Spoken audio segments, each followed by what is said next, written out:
Please join me now in a spirit of meditation and prayer. After our spoken meditation today, we will have a period of silent reflection and then sing together Spirit of Life, hymn number 123, which is also printed in your order of service. We'll sing first in English and then in Spanish.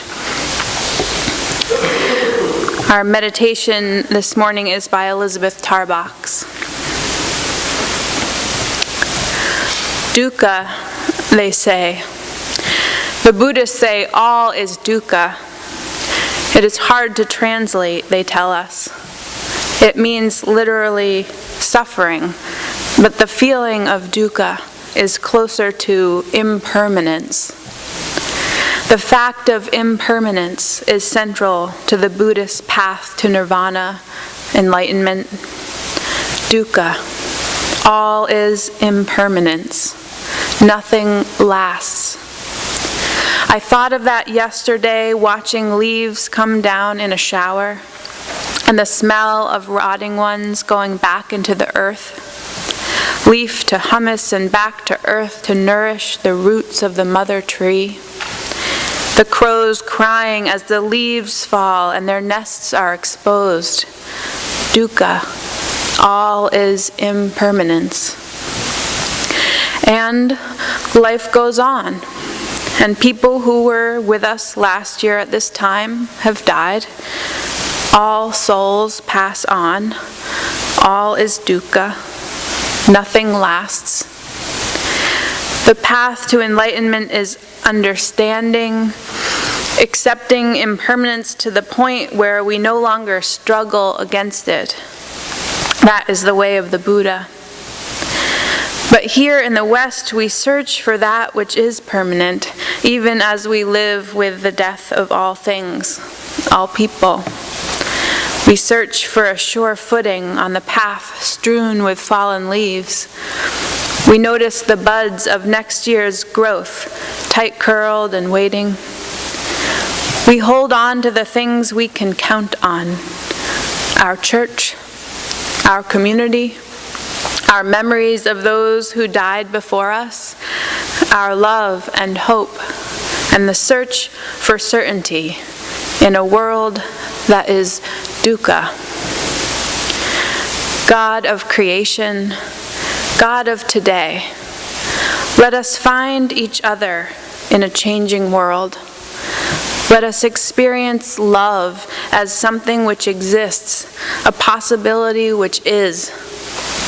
Let us know that we are alive and being renewed miraculously each second, that the impermanence gives to life its freshness and surprise, that our memories of yesterday and our expectations of tomorrow make now a cherished, precious, eternal moment. Amen.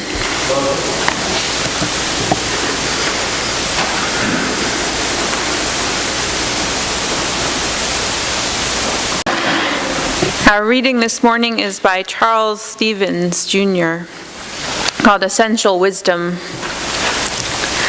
E.B. White once wrote of his difficult dog Fred, "Life without him would be heaven, but I'm afraid it is not what I want." That seems to me to be a piece of essential wisdom that should never be lost. It is broad, as essential wisdom ought to be, and touches more than E.B. White's mangy dog, Fred. Life without a lot of the Freds of our lives would be heaven, or so at least it appears at first light. A lingering Nebraska winter is a kind of Fred, but life without winter is not really what I want. Life without conflict or unhappiness has certain appeals, but ever since we were expelled from Eden, it has been thus. And who can imagine a worthwhile life without them? Life without the pain of loss would be heaven, but I'm afraid it is not what any of us would take. I think we really don't want heaven. What we want is full and worthwhile life, outlined as it is by its limitations.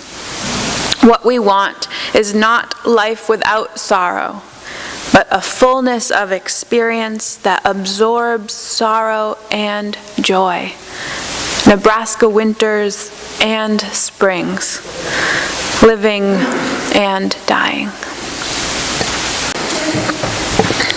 Shana Tova, a belated Happy New Year to you, as we have just come to the end of the high holy days of the Jewish calendar. Rosh Hashanah and Yom Kippur are perfectly aligned with the New England fall season. It really does feel, even in the air, like a time for new beginnings and a good time to take stock of our lives, to make amends, to start with a clean slate. Fall is my absolute favorite time of the year. I went apple picking the other day and I was in heaven. I delight in the first sign of the leaves changing, a flame of red and orange arising on a green-leafed tree, digging out my sweaters for the crisp autumn nights. But at this time of year, I also find myself trying to hold on to those last golden hours of summer. I don't want to go inside while there is still any glimpse of daylight. I want to wear flip-flops as long as possible, by which I mean until Thanksgiving or the first snowfall, whichever comes later. At this time of year, we begin to mourn the loss of long beach days and the closure of the drive-in movie theater for the season. We switch the outdoor light on at 8:30 in the morning, realizing that, sigh, it will probably be getting dark by the time we get home from work. A powerful nostalgia seems to overtake our memory as we remember summer only for its warmth and restorative hours of relaxation, and not for its crowds or traffic or ridiculous stop-and-shop prices. But it's precisely because summer is a fleeting thing that we love it so. And precisely because the fall marks the season's changes so visibly that we can appreciate its coming, even as we mourn the loss of summer. If summer lasted forever, it would not be as special. I'm reminded of the story of King Midas, who was so enthralled with his gold that he made a wish that everything he touched would turn to gold. His wish was granted, and at first he delighted in changing everything before him into a golden version. Golden plates, golden table, golden apple. But then he became hungry, and he was unable to bite into the golden apple. He wept as he began to see his golden touch not as a blessing but as a curse. And when his daughter tried to comfort him in her embrace, she too turned to gold. Too much of a good thing ruins it, you see.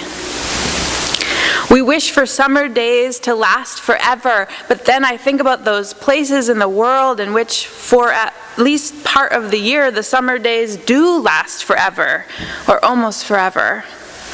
Because our Earth tilts on her axis, people who live closest to the poles experience lengths of time when there is either no sunlight at all or no respite from the daylight. In Fairbanks, Alaska, the closest American city to the Arctic Circle, days start getting longer in March, and by the time the summer solstice is there, it's almost 24 hours of daylight. In St. Petersburg, Russia, it never gets completely dark from May to early July, and the perpetual twilight of the nighttime hours is called white nights. In Hammerfest, Norway, the northernmost town in the world, the midnight sun starts shining in the sky in mid-May and stays almost to the end of July. The nearby town of Repafjord boasts a golf course that stays open 24 hours a day. This sounds like hell to me. Not just because of the endless golf, but because it's so hard to sleep when it's light out. Endless light would be so irritating, like perpetually cheerful people. I mean, how can anyone be happy all the time, right? It just doesn't seem real to me. I don't trust it. I'm a New Englander. I need seasons in my weather and at least a little moodiness in my people. I need a balance of the day and the night, even if that balance shifts over the seasons. In an article called "The Shadow, the Light, and the Balance," psychotherapist Michael Formica writes about the nature of darkness and light within psychology and spirituality. Both tend to get it wrong, he says, by focusing on one or the other. Western psychology, he writes, often begins with the premise that we are ill, that there is something wrong with us. If you have begun with a new therapist recently, you know this to be true, because in order for your insurance to cover your visits, you need a diagnosis code. Something needs to be wrong. You can't just be going because it's a really good idea that we all be going to therapy. In contrast, he says, postmodern, New Age spirituality often begins with the premise that everything is sweetness, light, grace, and angels. There is an almost self-conscious imperative to avoid the darkness, focusing solely on the light. Whether we are talking about spirituality or psychology, he says, we end up rejecting parts of ourselves, our community, our culture, and our world. It is quite necessary, he says, to seek the light within the darkness and recognize the darkness within the light. Joyce Rupp, a Catholic writer and poet, challenges us to befriend our inner darkness. I gratefully acknowledge how darkness has become less of an enemy for me, she says, and more of a place of silent nurturance, where the slow, steady gestation needed for my soul's growth can occur. Not only is light a welcomed part of my life, but I'm also developing a greater understanding of how much I need to befriend my inner darkness. Too many of us panic in the dark, Sumonk Kid writes. We don't understand that it's a holy dark, and that the idea is to surrender to it and journey through to real light. There is a wonderful Buddhist story that goes like this. Once, when the Zen master Tokusan was still a student, he visited his teacher, Ryutan, just before sundown. They sat on the floor of Ryutan's hut, casually drinking tea and discussing Zen until deep into the night. At last, Ryutan said, "Maybe it's about time you went home." Tokusan bowed to his teacher and walked to the door. "It's completely dark outside," he said. Ryutan lit the lantern and said, "Why not take this?" Just as Tokusan was about to take the lamp from his teacher's hand, Ryutan blew out the flame. Tokusan suddenly knew everything there was to know. Sometimes we need to embrace the utter darkness in order to make our way to the real light.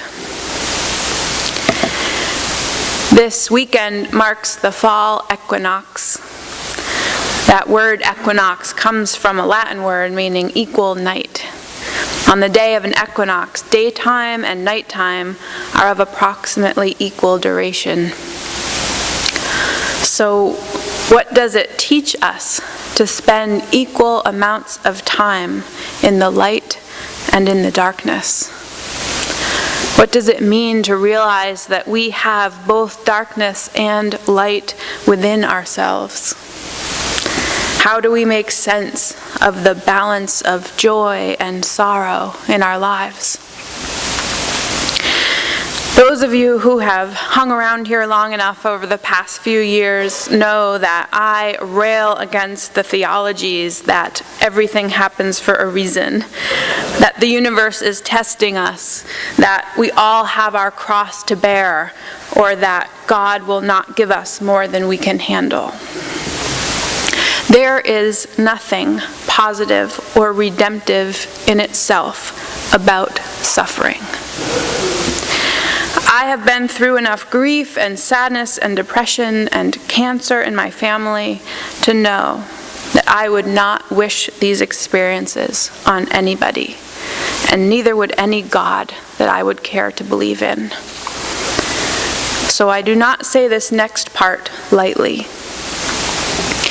I am actually grateful that I am not one of those perpetually cheerful people. Not because I relish my grief or anger or sadness, but because it means that I live on the full spectrum of human experience. My loneliness allows me to appreciate friendship.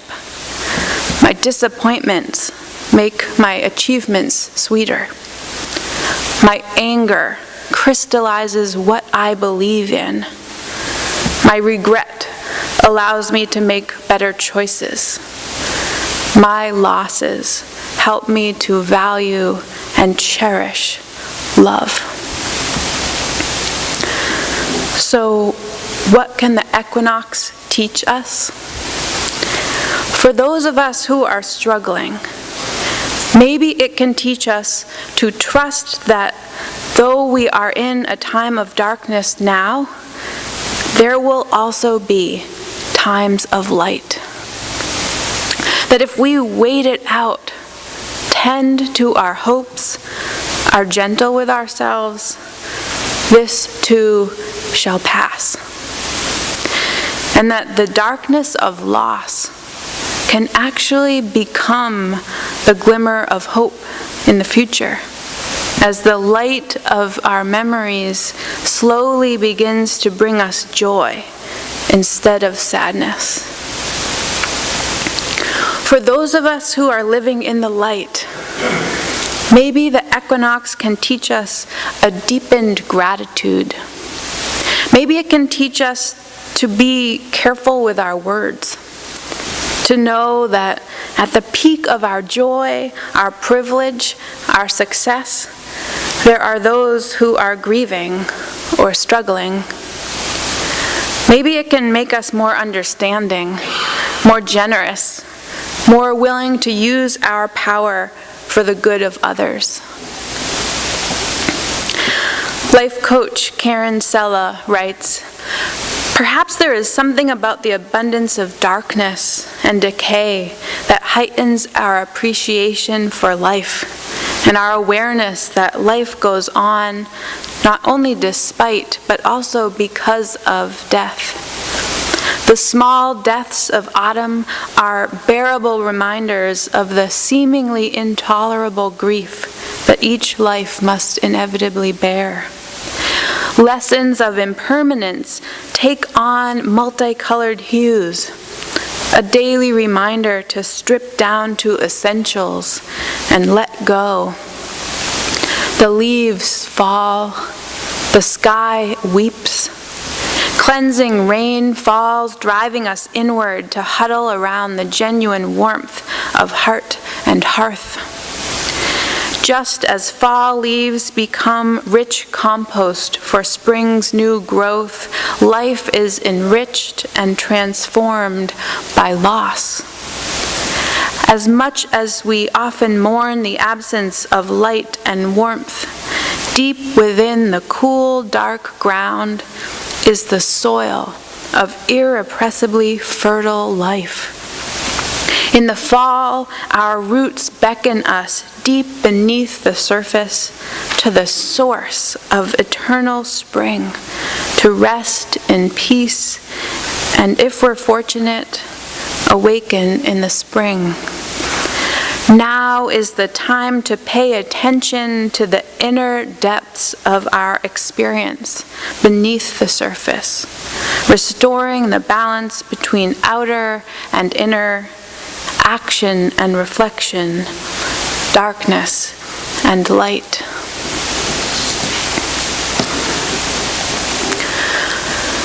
So as we transition into this fall season, may the equinox remind us to embrace the full spectrum of our living.